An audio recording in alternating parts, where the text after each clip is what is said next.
Protesters decry conditions inside Stillwater Prison following Sunday's inmate protests. Stillwater, Minn. Community organizers returned to Stillwater Prison Monday to speak for inmates protesting what they call inhumane conditions. More than 100 men housed in B East at Stillwater Prison staged a peaceful protest Sunday morning, refusing to return to their cells. Advocates for the inmates returned to the prison on Monday to lift their voices in support of the inmates. They wanted the community and the news to know that this was a peaceful protest, Marvina Haynes said. Time equals 400 ms. greater than. They spoke by phone with inmates who said they were protesting long lockdowns in their cells, no air conditioning, and no access to ice, water or showers. There was never any type of violence throughout the event at all, Minnesota Department of Corrections Commissioner Paul Schnell said.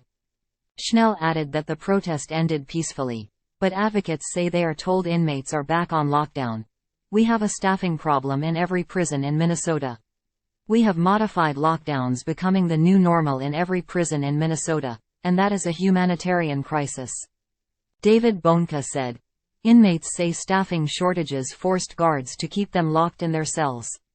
Community organizers say a new program allowing the release of 1,500 low-risk offenders could help solve the problem. Schnell says he is working diligently to make sure those who are released stay out of the system for good. There has been a considerable amount of attention and concern about repeat offending and, at this point in time, we believe it's really important that we are smart about how we manage this, not just to release people to fail, Schnell said. Time equals 400 ms. greater than. Advocates say something still needs to be done for better living conditions. Their protest outside prompted cheers from inmates inside. Both say they will continue speaking out until solutions are discussed and implemented. Prison advocates are calling for an independent investigation into the water in the prison as well as possible lead and asbestos contamination. They also want the Department of Justice to launch an investigation into the Department of Corrections.